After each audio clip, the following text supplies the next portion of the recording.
नमस्कार मित्र भगिनींनो, कशा आहात तुम्ही सगळेजण? मजेत असाल? हे बघा, तर आता आपण ब्लाऊजची कटिंग करूया. मी तुम्हाला वेगवेगळ्या मापांचे ब्लाऊज कटिंग शिकवत असते. तर ब्लाऊज कटिंग करण्यासाठी आपल्याला पेपर, कैची, पट्टी, मेजर टेप आणि माप ह्या सगळ्या गोष्टी लागतील. हे बघा, आता मी तुम्हाला माप सांगते. तुम्हाला व्हिडिओमध्ये दिसत असेल, आपली छाती आहे, चेस्ट आहे 32 इंच, ब्लाऊजचं माप. त्याचा आपल्याला चौथा भाग काढायचा आणि 1.5 इंच त्याच्यात मार्जिन मिळवायची आहे. कमर आहे 28 इंच, त्याचा चौथा भाग 7, 1 इंच टक्ससाठी आणि 1.5 इंच शिलाई आपली मार्जिन. उंची आहे 14, त्याच्यामध्ये आपल्याला 1 इंच मिळवायचं, म्हणजे ते होणार 15. शोल्डर 5 आहे, मुंढा 5 आहे, मागचा गळा 10 आहे, पुढचा गळा 6.5 आहे. कटोरीचे माप 5 आहे आणि जी क्रॉसपट्टी आहे ते 3 आणि 3.5. बाहीची उंची 6 आहे, स्लीव दंड घेर 5.25 आहेत आणि बाही कॅप 2.5 इंचाची आहे. असं हे ब्लाऊजचं माप आहे. तर चला आता आपण ब्लाऊज कटिंग करायला सुरुवात करूया. कधी पण ब्लाऊज कटिंग करताना तुम्ही जर शिकत असाल तर नेहमी पेपरवर कटिंग करा, म्हणजे कापडमध्ये चुका होणार नाहीत. आणि पेपर असो किंवा कापड, कधी पण ही सरळ लाईन मारून घ्यायची, म्हणजे माप खालीवर होत नाही. आणि कपडा नेहमी बंद बाजू, आता हा माझा पेपर आहे, सिंगल पेपर आहे, पण तुम्ही जेव्हा घेणार तेव्हा कपड्याची घडी जेव्हा करतो आपण, तेव्हा बंद बाजू ही आपल्या बाजूने ठेवायची आणि जी ओपन आहे, जी उघडी बाजू आहे, ती समोरच्या बाजूला ठेवायची. कपड्याची घडी घ्या किंवा पेपर तुम्ही कटिंग करत असाल, न्यूजपेपर, त्याच्या बंद बाजू आपल्या बाजूने ठेवायची, आपल्या साईडने. आता आपली ब्लाऊजची उंची आहे 14 इंच, त्याच्यात आपल्याला 1 इंच मिळवायचं आहे. 1 इंच आपण का मिळवतो? कारण की कमरेच्या भागाला शिलाई मारताना त्याच्यात अर्धा इंच जाते आणि शोल्डरकडे अर्धा इंच आपला शिलाईमध्ये जाते, म्हणून उंची प्लस 1 इंच हा फॉर्म्युला आहे. कोणतंही ब्लाऊज असू द्या, कोणतीही साईज असू द्या, उंची प्लस 1 इंच. हे बघा, आता हे मी सरळ लाईन समोरही तसेच माप टाकून ठेवले आहे. त्याने काय होतं, जी म्हणजे आपण निशाण आहे किंवा माप आहे एक साईड एकसारखी येतात, म्हणून मी लांब लाईन मारून घेतलेली आहे. आता आपण टाकूया शोल्डरचं माप टाकूया. तर शोल्डर आहे आपले 5 इंच. शक्यतो जेवढा ब्लाऊजमध्ये गळा मोठा असला तर त्याचं शोल्डर हे लहान असतं. हे बघा, आता आपली जी शोल्डर पट्टी आहे ती आहे 3.5 इंचाची. 3.5 इंचाची गळापट्टी शोल्डर पट्टी आहे. मग आपली गळा रुंदी बघा, आपल्याला 1.25 इंचच मिळते, 1.25 इंच. कारण की जेवढा गळा मोठा असला तेवढा गळा रुंदी ही लहान घ्यायची, शोल्डर लहान घ्यायचं. जेवढा गळा पॅक असेल तर शोल्डर हे मोठं असतं. आता आपण मुंढ्याचं माप टाकून घेतलेलं आहे. जेवढं वरती माप टाकलं आपण शोल्डरला, तसेच इथं सेम माप टाकून घ्यायचं आहे. हे बघा, आता मुंढा आहे आपला 5, तर आपण हे माप टाकून सरळ लाईन मारून घेऊया. याने काय होत, माप टाकण्यासाठी नेहमी पट्टीचा वापर करा. हे बघा, इथे पण मी एक सरळ लाईन आखून घेते. याने काय होतं, ही जी लाईन आहे, जी आपली छातीचं माप टाकतो आपण, ती लाईन सरळ येते, म्हणजे खालीवरती लाईन येऊन माप चुकत नाही, म्हणून 2 ठिकाणी निशाण लावून घ्यायचं. आता आपली छाती आहे 32 इंच, बरोबर. तर 32ला आपल्याला 4ने भागायचं आहे, म्हणजे 8 चोक 32, म्हणजे आपण पाढा तर तेवढा बोलूच शकतो. पण जर समजा तुम्हाला पाढे येत नसतील म्हणजे किंवा आपल्याला भागाकार समजत नसेल, चौथा भाग काढता येत नसेल, अशा वेळेस तुम्ही मेजर टेपचे 4 भाग करून तुम्ही हे करू शकता. आता बघा, रुंदी आहे आपली चुकलं, जे आपण मार्जिन घेतली 1.5 इंचाची. आता आपली छाती आहे 28 इंच. तर छातीचा परत 28ने 4ने 28ला भागलं तर 7 चोक 28, बरोबर. 28चे 4 भाग आपण केले, कॅल्क्युलेटर वापरू शकता तुम्ही. आता हे झालं आपलं कमरेचं माप. त्याच्यामध्ये आपल्याला 1 इंच मिळवायचं, आपण टक्स टाकतो म्हणून. आणि जेवढी आपण 1.5 इंच मार्जिन घेणार तेवढीच आपल्याला मार्जिन खाली घ्यायची. जर तुम्ही 1.25 इंच घेतली तर 1.25 इंचच खालीही मार्जिन घ्या. सेम मार्जिन सगळीकडे घ्यायचे, म्हणजे शिलाईची मार्जिन. आपण ही मार्जिन जास्त का घेतो की ब्लाऊज शिवल्यानंतर एखादी लेडीज काही वर्षांनी समजा थोड्याशा हेल्दी झाल्या, थोड्याशा जाडसर झाल्या, तर त्या शिलाई उघडून शिलाई ओपन करून त्यांना ते ब्लाऊज वापरता येईल. ठीक आहे. आता अशा पद्धतीने आपण हे मुंढ्याला 1.5 इंचचा शेप देऊन असा आकार करून देऊया. हे बघा, तुम्ही इथे फ्रेंच कर्वचाही वापर करू शकता, पण हे बघा, एकदम मस्त हाताने आकार दिला की एकदम गोल असा आकार येतो आहे. हे बघा, छान असा आकार आलेला आहे. आता आपण हा भाग कापून घेऊया, गळ्याचं माप टाकून हे कापून घेऊया.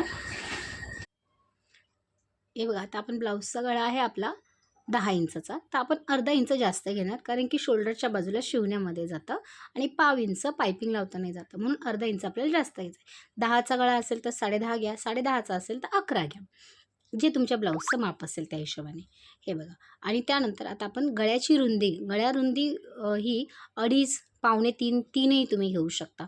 एखाद्या लेडीज खूप ब्रॉड घालतात तर 3.5 पर्यंत, 3.5 4 एवढीही तुम्ही गळ्याचे गोल गळा शेप देतो आपण, तेवढी रुंदी तुम्ही तिथे घेऊ शकता. हे बघा. आणि असं आता आपण बॉक्स तयार करून घेणार आहोत आणि गळ्याचा शेप देणार आहोत. इथे तुम्ही चौकोन, गोल, मटका अशा वेगवेगळ्या पद्धतीने तुम्ही शेप देऊ शकता. तुम्हाला अजून थोडा डीप पाहिजे ते बघा, तुम्ही थोडंसं असं बाहेरून घेऊनही तुम्ही शेप देऊ शकता, जसं मी अगोदर दाखवलं हाताने. हे बघा. आता हे आपलं मागचं गळ्याचं पूर्ण माप आखून झालेलं आहे. याला आता आपण ब्लाऊजला कटिंग करूया, या पेपरला आपण कटिंग करूया. हे बघा. आता हे बघा, मी जोपर्यंत हे ब्लाऊज कट करते, पेपर कट करते, तोपर्यंत तुम्ही व्हिडिओला नक्की लाईक करा, शेअर करा, सबस्क्राईब करा, जास्त कमेंट करा.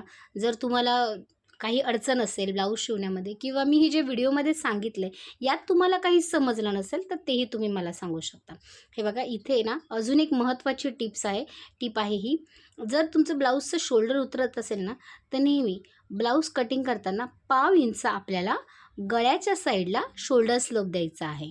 गळ्याच्या साईडला, आर्मोलच्या साईडला नाही. गळ्याच्या साईडला स्लोप दिला ना की गळा ब्रॉड होत नाही, किंवा ब्रॉड गळा असला तरीही शोल्डर उतरत नाही. ही एकदम महत्त्वाची टीप आहे, ही तुम्ही नक्की तुमच्या कटिंगमध्ये फॉलो करा. हे बघा, आता मी परत पेपर कटिंग कापून घेते. तर तुम्हाला काहीही अडचण असेल तर मला नक्की तुम्ही कमेंट करून विचारू शकता. हे बघा, अशा पद्धतीने, किंवा तुम्हाला मी ब्लाऊज शिकवण्याची पद्धत तुम्हाला आवडली असेल तेही तुम्ही मला नक्की कमेंटद्वारे सांगा, की तुम्हाला हे मी जे शिकवते किंवा तुम्हाला हे ब्लाऊज एकदम परफेक्ट कटिंग कळाली आहे. ठीक आहे. हे बघा, आता आपण हे पुढचा भाग सेम मागचा भाग ठेवून आपण पुढचा भाग कापून घेणार आहोत. तर मी त्यासाठी आता पेपर घेतला आहे. बघा, एक पेपर दुसरा मी घेतला आहे, याच्यावरती आपण आखून घेऊया. हे बघा, पहिली नेहमी सरळ लाईन आखून घ्यायची. तुम्ही पेपर, ब्लाऊज जेही असेल कापत त्याच्यावर पहिली सरळ लाईन करायची. हे बघा, आता आपण हा पेपर कापून घेणार आहोत. हे बघा, एक लक्षात ठेवा, मागच्या भागापेक्षा 1 इंच जास्त आपल्याला पुढच्या भागामध्ये मार्जिन द्यायची आहे. हे बघा, 1 इंच पहिला आपण एक्स्ट्रा घेतलेला आहे. एक पहिली सरळ लाईन मारली, त्यानंतर आपण 1 इंचाची मार्जिन दिली. हे बघा, आता आपल्याला जो आपण मागचा भाग कापलेला आहे तो आहे जसाच्या तसा आपल्याला इथे पुढच्या भागावर कापून घ्यायचा आहे. फक्त लक्षात ठेवा, पेपर एकदम व्यवस्थित काठोकाठ सरळ ठेवा, वाकडा तिकडा ठेवू नका किंवा कमी जास्त ठेवू नका. ठीक आहे, म्हणजे कसं व्यवस्थित माप येईल. हे बघा, अशा पद्धतीने कापून घ्या. आलं तुमच्या लक्षात की मागच्या भागापेक्षा आपल्याला 1 इंच पुढचा भाग जास्त हवा आहे. हा आपण जास्त का घेतो हे मी तुम्हाला पुढे व्हिडिओत सांगतेच. हे बघा, आता आहे आपण तसे याला व्यवस्थित छापून कापून घ्यायचं आहे. कुठेही वाकडे तिकडे किंवा जास्त घ्यायचं नाही. पाव इंच काय 2 लाईनसुद्धा जास्त घ्यायचं नाही, त्याने काय होतं मग फिटिंगमध्ये प्रॉब्लेम होऊ शकतं. ठीक आहे, आता आपण हे छापून घेतलेलं आहे तसं. खाली मी एक लाईन मारून घेते जिथे आपण 1 इंच वाढवलेलं आहे. ठीक आहे, आता मी हे बाजूला करते, तुम्हाला गळा कापून दाखवते. आणि हे बघा, तर हे 1 इंच मी का घेतलं हे तुम्हाला मी व्हिडिओत पुढे सांगतेच. ठीक आहे, तर आपण एकदा बाजूला ठेवलेलं आहे. हे बघा, अशा पद्धतीने आता आपण मी विसरले, हे तुम्हाला एकदा गळा कापून दाखवते ब्लाऊजचा. बॅक साईड इथे तुम्हाला हवा तुम्ही गळा टाकू शकता, चौकोन गळा, पान गळा, हवा तो शेप तुम्ही इथे देऊ शकता. हे बघा, अशा पद्धतीने आपण आता हा गळा कापून घेतलेला आहे. हे आता आपला मागचा भाग जो आहे बॅक साईड ब्लाऊजचा पूर्ण कटिंग झालेला आहे. आता आपण येऊया फ्रंटकडे. ठीक आहे, 1 इंच आपण जास्त घेतलं आहे. त्यानंतर आता आपल्याला गळ्याचं माप टाकायचं आहे. पुढच्या गळ्याचं माप टाकायचं आहे. तर जे आपला गळा आहे त्याच्यात आपल्याला अर्धा इंच मिळवायचं आहे. माझ्या ब्लाऊजचा 6 इंचाचा गळा आहे, तर मी 6.5 इंच घेतला आहे, कारण की शोल्डरमध्ये अर्धा इंच शिलाईत जातं. हे बघा, आणि गळा रुंदी ही 2.5ची असते. बऱ्यापैकी म्हणजे बहुतेक ब्लाऊजची फ्रंट गळ्याची रुंदी ही 2.5 इंचच असते. ठीक आहे, त्यानंतर आपण आता इथे जेवढं माप घेतलं एकदा तेवढं माप घेऊन आर्महोलसाठी लाईन मारून घेऊया. फ्रंट आर्महोलसाठी तर हे मी माप याच्यासाठी टाकलं की कमी जास्त होऊ नये, मध्ये कटिंग करण्यामध्ये लाईन कमी जास्त होऊ नये. वाकडी आली तर मग माप चुकतं ना, म्हणून मी ते परत माप घेऊन हे केलं. आता हे लक्षात ठेवा, अर्धा इंच आपल्याला आतल्या साईडला घ्यायचं आहे. अर्धा इंच हे गळ्याच्या बाजूला आतल्या साईडला आपल्याला हे घ्यायचं आहे. हे बघा, माप घेऊन त्याला एक लाईन मारून घेऊया आणि जिथे आपण अर्धा इंच जास्त घेतले तिथे माप ठेवून 1.5 इंचावर मार्किंग करून घ्यायचे आहे. 1.5 इंचावर. आणि आता हा गोल आकार आपल्याला शेप देऊन घ्यायचा आहे आतल्या गळ्यापासून. हे बघा, अशा पद्धतीने आपल्याला गोल शेप देऊन घ्यायचा आहे. ठीक आहे. असं केलं नाही ते जो एक्स्ट्रा थोडासा जास्त कपडा असतो ना तो म्हणजे झोल येतो, तो इथे आता हे असं केल्याने झोल येत नाही, एकदम व्यवस्थित फिनिशिंगमध्ये येते. हे बघा, अशा पद्धतीने आपण त्याला गोल आकार देऊन घेणार आहोत. मी थोडंसं डार्क करून तुम्हाला दाखवते. हे बघा, गोल आकार करून त्याच्यामध्ये आपल्याला जोडून घ्यायचं आहे. आता आपण घेऊया क्रॉसपट्टी. क्रॉसपट्टीचं आपल्याला आता माप टाकायचं आहे. प्रत्येक ब्लाऊजची क्रॉसपट्टी ही कमी जास्त असू शकते. आता इथे आपण हे 1 इंच वाढवले ना, तर ते जिथून आपण वाढवले त्याच्यावरती आपल्याला 2.5वर माप टाकायचं आहे. 2.5वर. हां, जर खालपासून मोजलं तर हे 3.5चं माप होईल, पण आपण जिथून माप टाकलेलं आहे, जी लाईन ओढली तिथून आपल्याला वरती 2.5 इंचावर यायचं आहे. 2.5 इंचानंतर आपल्याला इथे वरती पाऊण इंच, पाऊण किंवा 1 इंच तुम्हाला क्रॉस घ्यायचा आहे. आणि इथे आपल्याला छातीचा 10वा भाग टाकायचा आहे. इथे छातीचा 10वा भाग टाकून आपण कटोरीचं माप टाकून घेणार आहोत. हे बघा, आणि इथे हे क्रॉस आपल्याला थोडंसं क्रॉस घ्यायचं आहे. हा पाऊण इंच आपण जे वरती घेतलं आहे आणि हे अशी पट्टीने सरळ लाईन इथे मारायची नाही. आपल्याला हा थोडासा इथे क्रॉसपट्टीच्या इथे थोडा गोल आकार हवा आहे. ठीक आहे. आता हे तुमच्या आलं लक्षात. त्यानंतर गळाही मी तुम्हाला आखून घेते. शक्यतो पुढचा गळा आपण गोल ठेवतो. आता आपण कटोरीचं माप टाकूया. कटोरी आहे आपली 5 इंचाची. तुम्ही ब्लाऊज मापून बघा. कधी कधी 32 इंचाला 5.5 इंचाची कटोरी एखाद्या लेडीजच्या ब्लाऊजला 5.5 इंचाची असते. त्यांच्या ब्लाऊज असेल तेवढी तुम्ही घ्या. हे बघा, आता आपल्याला इथे 2.5 इंचावर एक माप टाकायचं आहे. आणि त्यानंतर वरतून आपल्याला 5 इंच किंवा तुम्ही 5.5 इंच हे घेऊ शकता. हे बघा, असं आता आपल्याला हे परफेक्ट गोल हे जे पॉईंट आपण घेतलेत हे जोडून घ्यायचे आहेत. हे बघा, एकदम अशी गोल आकाराची कटोरी तयार झाली. इथे तुम्हाला काही लांबट वाटणार नाही किंवा ती चपटीही होत नाही. हे बघा, अशा पद्धतीने आता हे कटोरीचं आपण माप टाकलेलं आहे. आणि आता आपण हे कापून घेऊया कैचीने. तर 1 इंच आपण इथे वाढवले ना, तर आता आपल्याला ही कापडवर वाढवायची गरज नाही. म्हणजे आता आपल्या हे जे क्रॉसपट्टीला आपल्याला वाढवायची गरज नाही. तर आपलं योक पण परफेक्ट झालेला आहे. क्रॉसपट्टीचंही माप आपलं परफेक्ट आहे. नाहीतर आपल्याला क्रॉसपट्टी कपड्यावर कापताना 1 इंच तिथे वाढवून घ्यावी लागली असती. ती आता आपल्याला इथे वाढवून घ्यायची गरज नाही आहे. ठीक आहे. आता आपण हे कापून घेऊया कैचीने. आणि आता आपल्याला फक्त कटोरी ब्लाऊजवर वाढवायची आहे. हे बघा, आता अशा पद्धतीने आपण हे कापून घेऊया. हे कापताना तुम्ही लक्षात ठेवा की नेहमी कापडची कैची वेगळी ठेवायची आणि कागद कापण्याची कैची वेगळी ठेवायची. ज्या कैचीने आपण कपडा कापतो त्या कैचीने पेपर कापायची नाही. त्याची नाहीतर कैचीची धार लवकर खराब होते. हे तुम्ही लक्षात ठेवा.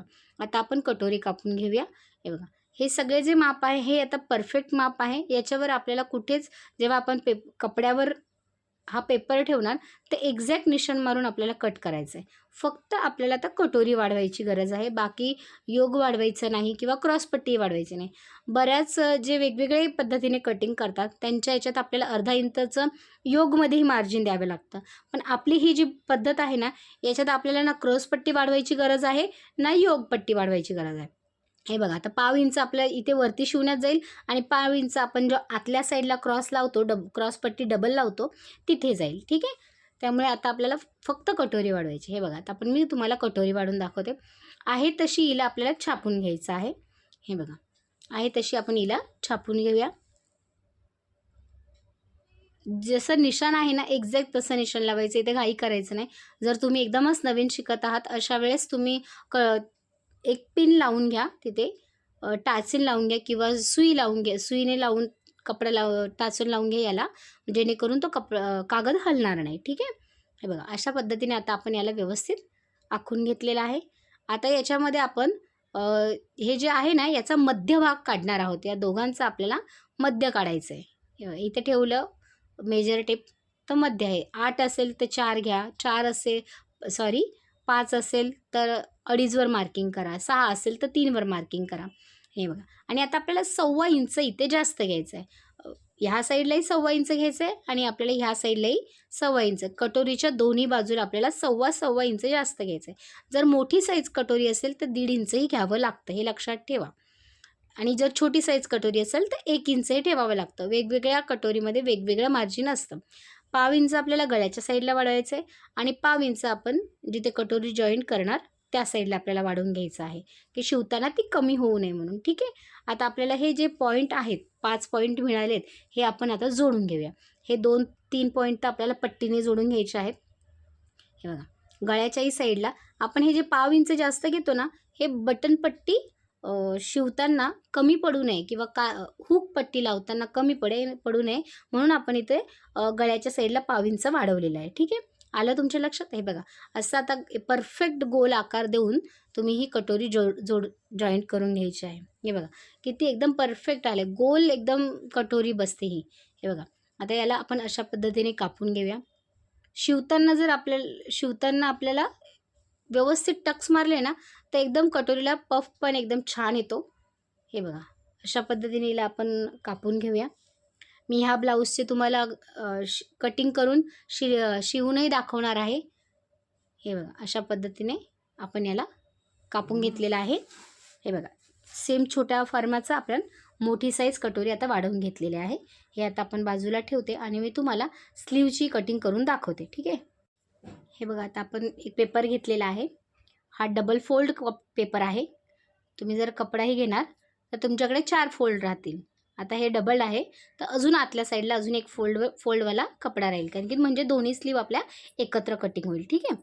हे बघा, आता आपण फोल्ड करून बंद बाजू आपल्या बाजूला ठेवून समोर उघडी बाजू ठेवायची आहे. ठीक आहे. ही बंद बाजू आपल्या बाजूला ठेवायची आणि ती बाजू आपण पुढे ठेवणार आहे. आता ही जो स्लीवचा आपण जो कपडा फोल्ड आहे किंवा जी स्लीवची मार्किंग आहे ती कितीवर करायची हे मी तुम्हाला सांगते. अगदी सोप्या पद्धतीने मी तुम्हाला सांगते.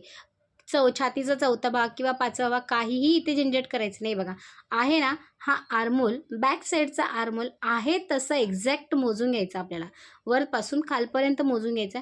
जेवढा येईल ना, आता हे बघा, माझा जेवढा येईल ना आपला तेवढा आपल्याला इथे घ्यायचं आहे. तर माझा 9.25 इंच आलेला आहे.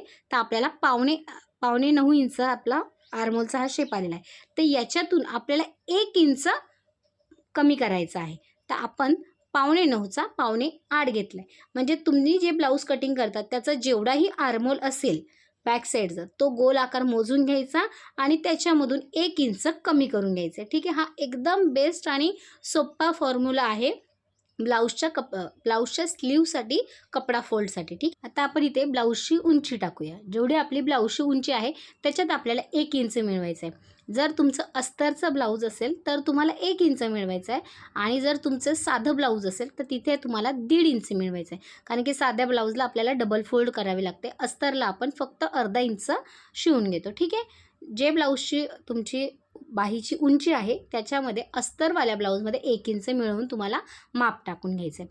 आता बाहीचं काप किती घ्यायचं हा प्रश्न खूप जणांना असतो. लहान बाई असली तुम्ही 2.5, 2.25, 3 असं माप टाकू शकता. इथे आपण 2.25चं माप टाकलेलं आहे. त्यानंतर जी आपण शिलाई मार्जिन ब्लाऊजमध्ये जी शिलाई मार्जिन आपल्याला घेतली ती तिथे टाकायची आहे. ठीक आहे. त्यानंतर आपण इथे दंडघेरचा अर्धा, जेवढा आपला दंडघेर आहे त्याचा अर्धा टाकणार आहोत आणि ह्या ज्या लाईन्स आहे ह्या आपण जोडून घेऊया. एकदम सोपी पद्धत मी तुम्हाला सांगते. ठीक आहे. आणि आता हे आपण इथून 2.5 इंच एक मार्किंग वर टाकायचं आहे आणि आपल्याला आता हा असा एकदम गोल आकारामध्ये शेप देऊन घ्यायचा आहे. बघा, इथून सुरुवात करायची आणि 2.5 इंचावर एक गोल आकार देऊन घ्यायचा आहे. हे बघा, थोडासा खालून कर्व द्यायचा आहे. एकदम असे टोक एकमेकांना जोडवायचे नाही. आणि त्यानंतर 1.5 इंच आपल्याला खाली घेऊन असा गोल आकार देऊन फिशसारखा शेप देऊन घ्यायचा आहे. खूप जास्त कमी जास्त इकडे हे करा तिकडे ते करा असं काहीही करायची गरज पडत नाही. एकदम परफेक्टचं स्लीवचं एकदम परफेक्ट इथे माप मी तुम्हाला दाखवते. हे बघा, हा जो फॉर्म्युला तुम्ही वापरला ना तर तुम्हाला ब्लाऊजची स्लीव कटिंग करताना काहीही अडचण येणार नाही. हे बघा, आता अशा पद्धतीने मध्यभागी आपण नॉच मारून घेणार आहोत. आता पुढचा आपण स्लीवचा आकार देऊन घेऊया. हे बघा, इथे जास्त 1 इंच खोलगट आकार द्यायचा नाही, नाहीतर त्याने काय होतं खूप खिचाव निर्माण होतो, एवढं मार्जिन ठेवायचं नाही. हे बघा, हे झालं बॅक आणि हे झालं फ्रंट. तर मी तुम्हाला दाखवते. हे बघा, तर हे मी तुम्हाला बॅकवर ठेवून दाखवते. तर जेव्हा आपण शिवणार तेव्हा अर्धा इंच आपलं हे शोल्डरमध्ये जॉईंटमध्ये जाईल. तर त्यानंतर आपण स्लीव जॉईंट करताना हे बघा एकदम परफेक्ट असा आकार येतो. बॅक आहे, मी बॅकचाच साईड बॅकवर ठेवून तुम्हाला दाखवते. बघा, तुम्ही व्हिडिओमध्ये बघू शकत असाल एकदम परफेक्ट असा आलेला आहे. कुठेही कमी जास्त नाही आहे. एकदम व्यवस्थित स्टिचिंगमध्ये ते बसले. हे बघा, मी परत तुम्हाला ओपन करून दाखवते. पुढची बाजू वेगळी केली आहे. ही बॅक साईड आहे स्लीवची. हे बघा, एक्झॅक्ट बसलेला आहे. कुठेही कमी जास्त 1 इंच 1 पाव इंचाचाही तुम्हाला कुठे फरक जाणवत नाही. ठीक आहे. ही एकदम सोपी पद्धत आहे स्लीवची. तुम्ही ही नक्की वापरून बघा. जर तुम्हाला तरीही काही कन्फ्युजन असेल तर मला परत सांगा. मी तुम्हाला परत तुमचं कन्फ्युजन दूर करेल. हे बघा, आता बॅक साईड घेऊन त्याचा आपल्याला जिथे आपण टक्स टाकतो, हे बघा बॅक साईड घेऊन मध्यभागी आपल्याला टक्स टाकायचा आहे. तर जेव्हा आपण टक्स टाकतो त्यावेळेस काय होतं, गळ्याचा भाग आपला हा वरती जातो आणि शिलाई मार्जिन असते त्या साईडला, कमरेच्या साईडला आपला तो खाली येतो, म्हणजे गोलाकार तयार होतो. ते होऊ नये म्हणून तुम्हाला मी एकदम छान अशी टिप देते. ही टिप खूप महत्त्वाची आहे. तुम्ही नक्की बघा. ठीक आहे. हे बघा, आता समजा हा आपला कपडा आहे आणि आपण इथे असा हा टक्स मारला आहे. तर ही बघा, असा कर्व तयार झाला दिसतो तुम्हाला. व्हिडिओमध्ये बघत असाल तुम्ही. बघा, कर्व तयार झाला. तर अशा वेळेस हा कर्व निघून जावा म्हणून काय करायचं, हे बघा अशी पट्टी ठेवायची आणि हे जेवढं थोडं आपली सरळ येईल ना तेवढं हे कापून घ्यायचं आहे. म्हणजे हे पाव इंच 1 इंचाचं हे सॉरी 1 इंच नाही, पाव ते अर्धा इंचाचा तुमचा हा क्रॉस येऊ शकतो. तो आपल्याला कापून घ्यायचा आहे. कधी कधी अर्धा इंचही क्रॉस असतो, तर तो कापून घ्यायचा. ठीक आहे. आता हे एवढं आपण कापून घेतलं की हे बघा एकदम व्यवस्थित गळ्या ब्लाऊज शिवल्यावर बसतो. तुम्ही ही टिप नक्की वापरा आणि कसं ब्लाऊज शिवून झाले तुमचे मला कमेंट करून सांगा. हे बघा, आता आपले सगळे भाग झालेले आहे. आता ही राहिली कटोरी. कटोरीला पण मी तुम्हाला स्टॅपलरने एक टक्स मारून दाखवते. हे बघा, आता हे असं ठेवायचं आहे, मध्य ठेवायचा. जर थोडीफार वाकडी असेल किंवा एक लाईन जरी कमी जास्त असेल तर ते आपल्याला कैचीने सरळ करून घ्यायचं आहे. म्हणजे एक लाईनही कमी जास्त होऊ द्यायची नाही. ठीक आहे. असेल तर ते सरळ करून घ्यायचं आहे. त्यानंतर आपल्याला इथे शिलाई मार्जिन टाकायची आहे. तर आपण टक्स कितीचा वाढवलेला आहे, 1.25 इंच. तर अशा वेळेस इथे 1.25 इंच घ्यायचं आहे. हे बघा, इथे 1.25 इंच घ्यायचं आणि वरती आपल्याला 2.25 इंच घ्यायचं आहे. 2.25 इंच. खाली 1.25 इंच जेवढं आपण वाढवले तेवढं आणि वरती 2.25 इंच असा हा कटोरीचा टक्स तयार होतो. एवढं छान टोक येतं ना कटोरीला, खूपच छान टोक येतं. हे बघा, आता आपण हे स्टॅपलरने मी तुम्हाला एक करून दाखवते. हे बघा, खूप असं मस्त कटोरीला टोक येतं. हे बघा, आणि किती छान अशी गोल पण आलेली आहे, तुम्ही बघू शकता. हे बघा, खूप छान असं टोक आलेलं आहे आणि एकदम गोल आलेली आहे कटोरी. कुठेही लांबट किंवा चपटी असा आलेला नाही. एकदम बघा, तुम्ही व्हिडिओत बघू शकता. तर ह्या पद्धतीने तुम्ही कटिंग करून बघा. तुम्हाला नक्की हे ब्लाऊज कटिंगमध्ये कधीच अडचण येणार नाही. व्हिडिओ आवडली असेल तर लाईक करा, शेअर करा, कमेंट करा. जर तुम्हाला या व्हिडिओमध्ये कुठे कोणता भाग समजला नसेल तो मला कमेंट करून विचारा. ते मी नक्की तुम्हाला उत्तर देण्याचा प्रयत्न करेन. हे बघा, व्हिडिओ कशी वाटली नक्की कमेंट करून मला सांगा. खूप खूप धन्यवाद तुमचे सगळ्यांचे.